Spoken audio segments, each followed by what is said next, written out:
Hello dear children, welcome to Kids Area Online.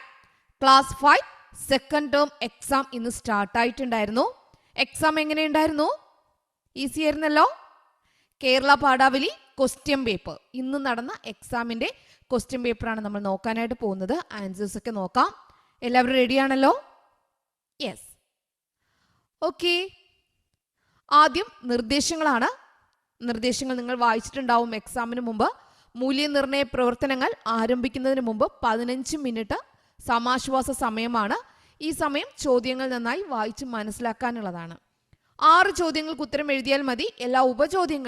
അതിലുള്ള എല്ലാ ഉപചോദ്യങ്ങൾക്കും ഉത്തരം എഴുതണം.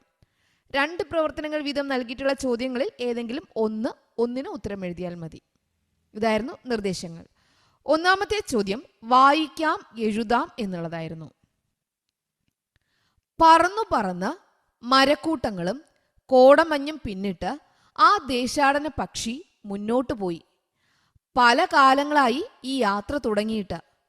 പൂർവികർ കാണിച്ചു തന്ന ആകാശപാതയിലൂടെ വഴിതെറ്റാതെ പറക്കാൻ ദേശാടന പക്ഷിക്ക് കഴിയും. അകക്കണ്ണിന്റെ വെളിച്ചത്തിൽ രാത്രിയുടെ പകുതിയും വലിയ ചിറകുകളുടെ കരുത്തിൽ കാറ്റിനെ തോൽപ്പിച്ച് പകൽ അത്രയും പറന്നെത്തുന്നത് തനിക്ക് ഏറ്റവും പ്രിയപ്പെട്ട ആ മരക്കൊമ്പിലേക്കാണ്. വറ്റാത്ത ചോലയുടെ മീതെ ചാഞ്ഞു നിൽക്കുന്ന ചുവന്ന പൂക്കൾ നിറഞ്ഞ മരക്കൊമ്പിന്റെ നിറമുള്ള തണലിലേക്ക്, വർഷത്തിൽ ഒരിക്കൽ മാത്രം പൂവിടുന്ന ആ മരക്കൊമ്പിന്റെ സൗന്ദര്യത്തിലേക്ക്, സ്വന്തം ഹൃദയത്തിലേക്ക്. അപ്പോൾ മാത്രമാണ് ആ പക്ഷി പറന്നെത്തുന്നത്.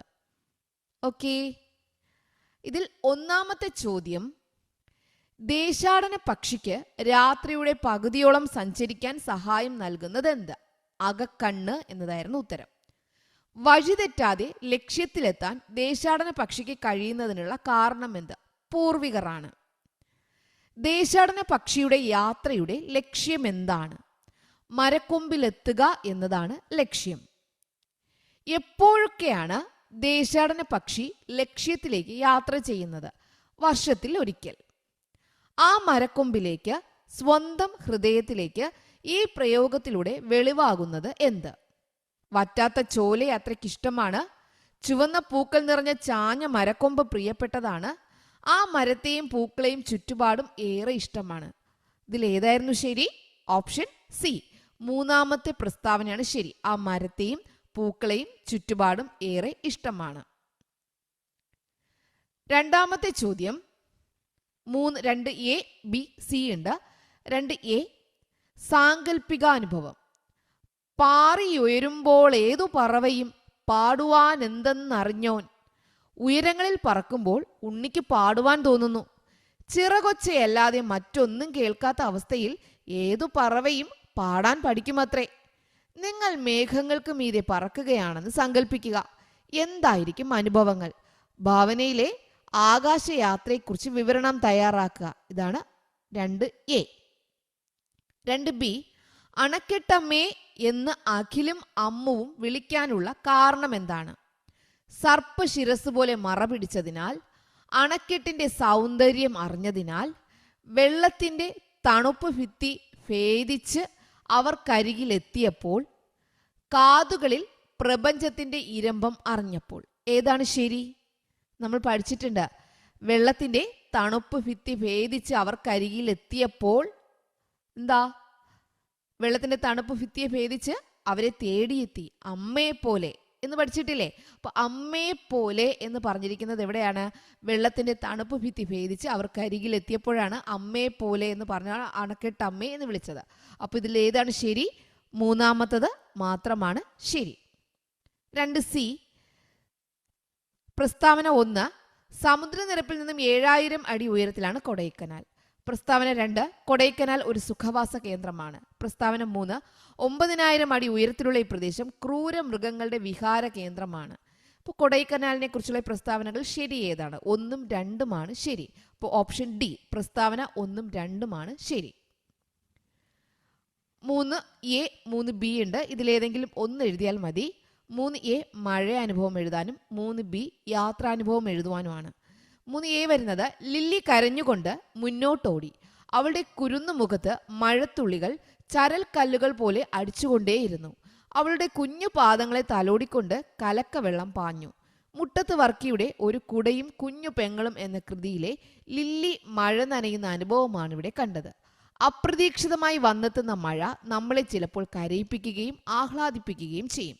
നിങ്ങളുടെ മഴ അനുഭവം എഴുതുക. 3B യാത്രാനുഭവമാണ്. ഏതെങ്കിലും ഒന്ന് എഴുതിയാൽ മതി. ഇഴഞ്ഞിഴഞ്ഞ് ഉയരം കയറുന്ന ബസ്സിനുള്ളിലിരുന്ന് വെളിയിലേക്ക് നോക്കിയപ്പോൾ ഞാൻ ഈ ഭൂമിയിൽ നിന്നും അകലുകയാണെന്ന് തോന്നി. ആകാശത്തേക്ക് ഉയരുകയാണെന്നും. തായാട്ടിന്റെ യാത്രാനുഭവം പരിചയപ്പെട്ടല്ലോ. കുടുംബത്തോടൊപ്പമോ കൂട്ടുകാർക്കൊപ്പമോ നിങ്ങൾ നടത്തിയിട്ടുള്ള യാത്രകളിൽ മനസ്സിൽ പതിഞ്ഞ യാത്രാനുഭവം എഴുതുക. യാത്രാനുഭവം അല്ലെങ്കിൽ മഴയാനുഭവം എഴുതുകയായിരുന്നു 3ാമത്തെ ചോദ്യം. 4ാമത്തെ ചോദ്യവും ഏതെങ്കിലും ഒന്നിന് ഉത്തരം എഴുതിയാൽ മതി. കഥാപാത്ര പരിചയം ആണ്. അതിൽ 4A വരുന്നത്, നീർനാഗം എന്ന പാഠത്തിൽ ബഷീർ ഒരു പാമ്പ് കളിക്കാരനെ കുറിച്ച് പരാമർശിക്കുന്നുണ്ടല്ലോ. ആ കഥാപാത്രത്തിന്റെ പ്രത്യേകതകൾ, സ്വഭാവ രീതികൾ, സംഭാഷണത്തിന്റെ സവിശേഷത എന്നിവ ഉൾപ്പെടുത്തി കഥാപാത്രത്തെ പരിചയപ്പെടുത്തുക. അപ്പോൾ ആ പാമ്പ് കളിക്കാരനെ കുറിച്ചുള്ള കഥാപാത്ര പരിചയമാണ് 4A വരുന്നത്. 4Bയിൽ വെള്ളത്തൂവൽ ഗ്രാമത്തിലെ മുദ്രപ്പുഴയുടെ തീരത്തെ രാജനെ ഇപ്പോൾ നിങ്ങൾക്ക് നല്ല പരിചയമുണ്ട്. രാജനെയും ഭാര്യയും അറിയാത്തവരാണ് മറ്റുള്ളവർ. രാജനെയും കുടുംബത്തെയും അവർക്ക് പരിചയപ്പെടുത്തുന്ന കുറിപ്പ് തയ്യാറാക്കുക. രാജനെയും കുടുംബത്തെയും പരിചയപ്പെടുത്തുന്ന കഥാപാത്ര പരിചയം കുറിപ്പ് തയ്യാറാക്കാനാണ് 4B. 5ാമത്തത് വർണ്ണനയാണ്. അന്തിക്കു വാനിന്റെ വക്കത്തു നിൽക്കുന്നു ചെന്തിയുടുപ്പിട്ട സൂര്യൻ. ബാലമണിയമ്മ അസ്തമയ സൂര്യനെ ചെന്തിയുടുപ്പിട്ട എന്നാണ് വർണ്ണിക്കുന്നത്. മനോഹരമായ അസ്തമയ വർണ്ണന പാഠഭാഗത്ത് നിങ്ങൾ പരിചയപ്പെട്ടല്ലോ. നിങ്ങൾ കാണുന്ന പ്രഭാതത്തെയോ സന്ധ്യയോ രാത്രിയോ വർണ്ണിച്ചെഴുതുക. പ്രഭാതത്തെയോ അല്ലെങ്കിൽ സന്ധ്യയെ വിവരിക്കാം, അല്ലെങ്കിൽ രാത്രി, ഏതെങ്കിലും ഒന്നിനെ കുറിച്ച് വിവരിച്ചെഴുതുക, വർണ്ണിച്ചെഴുതുക. 6ാമത്തത് കത്താണ്. ഉയരങ്ങളിലേക്കൊരു യാത്ര എന്ന പാഠഭാഗം ആരംഭിക്കുന്നത് പ്രിയമുള്ള മകനെ എന്ന സംബോധനയോടെയാണ്. മകന്റെ ചിന്തകളിൽ അവ ചിത്രങ്ങളായി പതിയും. തായാട്ടിന്റെ യാത്രാനുഭവം നിങ്ങളിലുണ്ടാക്കിയ ചിന്തകളും അനുഭൂതികളും അറിവുകളും വിശദീകരിച്ച് കൂട്ടുകാരന് കത്ത് തയ്യാറാക്കുക. അപ്പോൾ ഇതാണ് 6ാമത്തെ ചോദ്യം. കത്ത് ആയിരുന്നു 6ാമത്തെ ചോദ്യം. അപ്പോൾ ഇതിലെ 6 ചോദ്യങ്ങളിൽ എല്ലാവരും ഉത്തരം എഴുതിയിട്ടുണ്ടാവും എന്ന് വിശ്വസിക്കുന്നു. Okay children, bye bye. Thank you.